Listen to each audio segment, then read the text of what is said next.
ಆಂಧ್ರದ ಸಣ್ಣ ತಾಂಡಾದಲ್ಲಿದ್ದ Mangli star singer ಆಗಿದ್ದು ಹೇಗೆ? ಮಂಗ್ಲಿಯ ಮೂಲ ಹೆಸರು ಸತ್ಯವತಿ ರಾಜ್. ಆಂಧ್ರದ ಬರಡು ಪ್ರದೇಶ ಅಂತ ಖ್ಯಾತಿ ಪಡೆದಿರುವ ರಾಯಲಸೀಮದ ಬಸನೇಪಲ್ಲಿಯಲ್ಲಿ ಅವರು ಜನಿಸ್ತಾರೆ. ಹೆಣ್ಣು ಮಕ್ಕಳು ಜನಿಸಿದ್ರೆ ಅದನ್ನ ಹಣಕ್ಕಾಗಿ ಮಾರುವ ಪದ್ಧತಿ ಕೂಡ ಇದೆ. ಮಾಡಿದ ಎಲ್ಲಾ ಶೋಗಳು ಕೂಡ ಸೂಪರ್ ಡೂಪರ್ ಹಿಟ್ ಆಯಿತು. ಆ ನಂತರ ಮಂಗ್ಲಿ ತಿರುಗೇ ನೋಡೇ ಇಲ್ಲ. ಇದೀಗ ಮಂಗ್ಲಿ ಆಯೋಜಿಸಿದ್ದ ಬರ್ತ್ಡೇ ಪಾರ್ಟಿಯಲ್ಲಿ ಪೊಲೀಸರು ಡ್ರಗ್ಸ್ ಅನ್ನು ವಶಕ್ಕೆ ಪಡೆದುಕೊಂಡಿದ್ದಾರೆ. ನಮಸ್ಕಾರ, ಅಶ್ವವೇಗ ಡಿಜಿಟಲ್ಗೆ ಸ್ವಾಗತ. ನಾನು ಮಹೇಶ್ ದಂಡು. ವೀಕ್ಷಕರೇ, ಗಾಯಕಿ ಮಂಗ್ಲಿ ಯಾರಿಗೆ ಗೊತ್ತಿಲ್ಲ ಹೇಳಿ? ಕನ್ನಡ ಸೇರಿದಂತೆ ಹಲವಾರು ಭಾಷೆಗಳಲ್ಲಿ ಸೂಪರ್ ಡೂಪರ್ ಹಿಟ್ ಹಾಡುಗಳನ್ನು ಹಾಡಿದ್ದಾರೆ. ಇದೀಗ ಮಂಗ್ಲಿಯ ಮೇಲೆ ಮಾದಕ ವಸ್ತು ಬಳಕೆ ಆರೋಪ ಹೊರಿಸಲಾಗಿದೆ. ಮಂಗ್ಲಿ ತೆಲಂಗಾಣದ ರಂಗಾರೆಡ್ಡಿಯ ತ್ರಿಪುರಾ ರೆಸಾರ್ಟ್ನಲ್ಲಿ ನಿನ್ನೆ ತಮ್ಮ ಬರ್ತ್ಡೇ ಪಾರ್ಟಿಯನ್ನು ಆಯೋಜನೆ ಮಾಡಿದರು. ಈ ಪಾರ್ಟಿಯ ಮೇಲೆ ಪೊಲೀಸರು ರೇಡ್ ಮಾಡಿದ್ದು ಅಪಾರ ಪ್ರಮಾಣದ ವಿದೇಶಿ ಮದ್ಯ ಜೊತೆಗೆ ಡ್ರಗ್ಸ್ ಅನ್ನು ಕೂಡ ವಶಕ್ಕೆ ಪಡೆದುಕೊಂಡಿದ್ದಾರೆ. ಇನ್ನು ಗಾಂಜಾ ಸೇವನೆ ಮಾಡಿದ್ದ 9 ಜನರನ್ನ ಬಂಧಿಸಿ ಪರೀಕ್ಷೆ ಕೂಡ ನಡೆಸಲಾಗಿದೆ. ಇದು ಸಾಕಷ್ಟು ಚರ್ಚೆಗೆ ಗ್ರಾಸವಾಗಿದೆ. ಇದಕ್ಕೆ ಸಂಬಂಧಪಟ್ಟ ವಿಡಿಯೋಗಳು ಈಗ ಸೋಷಿಯಲ್ ಮೀಡಿಯಾದಲ್ಲಿ ಹರಿದಾಡ್ತಾ ಇದೆ. ಹಾಗಾದ್ರೆ ಆಂಧ್ರದ ಸಣ್ಣ ತಾಂಡಾದಲ್ಲಿದ್ದ ಮಂಗ್ಲಿ ಸ್ಟಾರ್ ಸಿಂಗರ್ ಆಗಿದ್ದು ಹೇಗೆ? ಅವರ ಜರ್ನಿ ಹೇಗಿತ್ತು ಅನ್ನೋದರ ಕಂಪ್ಲೀಟ್ ರಿಪೋರ್ಟ್ ಈ ವಿಡಿಯೋದಲ್ಲಿ ನೋಡ್ತಾ ಹೋಗೋಣ. ಅಂದಹಾಗೆ ವೀಕ್ಷಕರೇ, ಮಂಗ್ಲಿ ಜನಿಸಿದ್ದು ಬಹಳ ಕಡು ಬಡವ ಹಾಗೂ ಸಮಾಜದ ಮುಖ್ಯವಾಹಿನಿಯಿಂದ ಬಲು ದೂರ ಉಳಿದಿದ್ದ ಲಂಬಾಣಿ ಕುಟುಂಬದಲ್ಲಿ. ಆಂಧ್ರದ ಬರಡು ಪ್ರದೇಶ ಅಂತ ಖ್ಯಾತಿ ಪಡೆದಿರುವ ರಾಯಲಸೀಮದ ಬಸನೇಪಲ್ಲಿಯಲ್ಲಿ ಅವರು ಜನಿಸ್ತಾರೆ.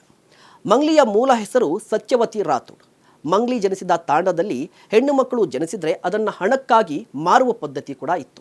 ಆದರೆ ಮಂಗ್ಲಿಯ ಪೋಷಕರಿಗೆ ಮದುವೆಯಾದ 12 ವರ್ಷ ಮಗು ಜನಿಸಿರಲಿಲ್ಲ.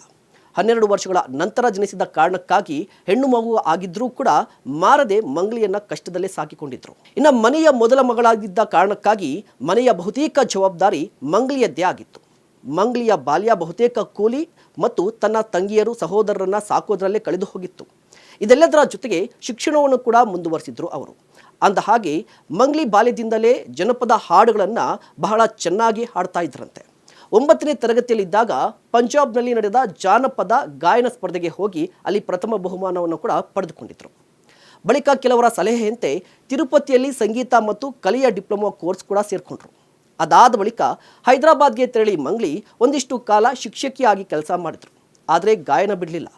ಅದೇ ಸಂದರ್ಭದಲ್ಲಿ ಖ್ಯಾತ ಜನಪದ ಗಾಯಕ ಭಿಕ್ಷು ನಾಯಕ್ ಅವರ ತಂಡ ಸೇರಿಕೊಂಡು ಅವರೊಟ್ಟಿಗೆ ಒಂದಿಷ್ಟು ಕಾರ್ಯಕ್ರಮಗಳನ್ನು ಕೂಡ ನೀಡಿದರು. ಭಿಕ್ಷು ಅವರೇ ವಿ ಚಾನೆಲ್ನ ಕಾರ್ಯಕ್ರಮ ಒಂದಕ್ಕೆ ಮಂಗ್ಲಿಯನ್ನ ಕಳಿಸಿಕೊಟ್ರು. ಅಲ್ಲಿ ಮಂಗ್ಲಿ ಮಾತನಾಡುವ ತೆಲುಗು ಭಾಷೆ, ಅವರ ಗಾಯನ ಚಾನೆಲ್ ಅಧಿಕಾರಿಗಳಿಗೆ ಹಿಡಿಸಿ ತಮಗಾಗಿ ಕಾರ್ಯಕ್ರಮ ನಿರೂಪಣೆ ಮಾಡುವಂತೆ ಕೇಳಿಕೊಂಡ್ರು. ಅದಕ್ಕೆ ಎಸ್ ಅಂತ ಹೇಳಿದ ಮಂಗ್ಲಿ ಕಾರ್ಯಕ್ರಮಕ್ಕಾಗಿ ತಮ್ಮ ಮೂಲ ಹೆಸರು ಸತ್ಯವತಿಯನ್ನ ಬಿಟ್ಟು ತಮ್ಮ ಅಜ್ಜಿಯ ಹೆಸರು ಮಂಗ್ಲಿಯನ್ನ ತಮ್ಮ ಹೆಸರನ್ನಾಗಿ ಮಾಡಿಕೊಂಡ್ರು. ಮಾಟಕಾರಿ ಮಂಗ್ಲಿ ಅನ್ನುವ ಶೋ ಅನ್ನ ನಡೆಸಿಕೊಟ್ರು. ಆ ಶೋ ಕೂಡ ಭಾರಿ ಸದ್ದು ಮಾಡಿತ್ತು, ಸೂಪರ್ ಹಿಟ್ ಕೂಡ ಆಯಿತು.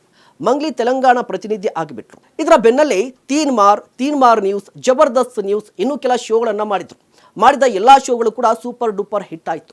ಇನ್ನು ಮಂಗ್ಲಿ ಮೊದಲ ಸಿನಿಮಾ ಹಾಡು ಯಾವುದು ಅಂತ ಹೇಳಿದ್ರೆ 2018ರಲ್ಲಿ ನಾಗ ಚೈತನ್ಯ ನಟನೆಯ ಶೈಲಜಾ ರೆಡ್ಡಿ ಅಲಡು ಸಿನಿಮಾದ ಟೈಟಲ್ ಹಾಡನ್ನ ಮಂಗ್ಲಿ ಹಾಡಿದ್ರು.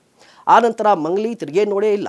ಅಲಾ ವೈಕುಂಠಪುರಂలో ಸಿನಿಮಾದ ರಾಮುಲ ಜಾರ್ಜ್ ರೆಡ್ಡಿಯ ಬುಲೆಟ್ ಹಾಡು, ದರ್ಶನ್ ನಟನೆಯ ರಾಬರ್ಟ್ ಸಿನಿಮಾದ ಕಣ್ಣೆ ಅದರಿಂದಿ, ಪುಷ್ಪ ಸಿನಿಮಾದ ಊಹು ಅಂಟಾವಾ, ವಿಕ್ರಾಂತ್ ರೋಣ ಸಿನಿಮಾದ ಎಕ್ಕಾಸಕ್ಕ ಹಾಡು, ಒಂದರ ಹಿಂದೆ ಒಂದಂತೆ ಸಾಕಷ್ಟು ಬ್ಲಾಕ್ ಬಸ್ಟರ್ ಹಾಡುಗಳನ್ನು ಹಾಡಿದರು.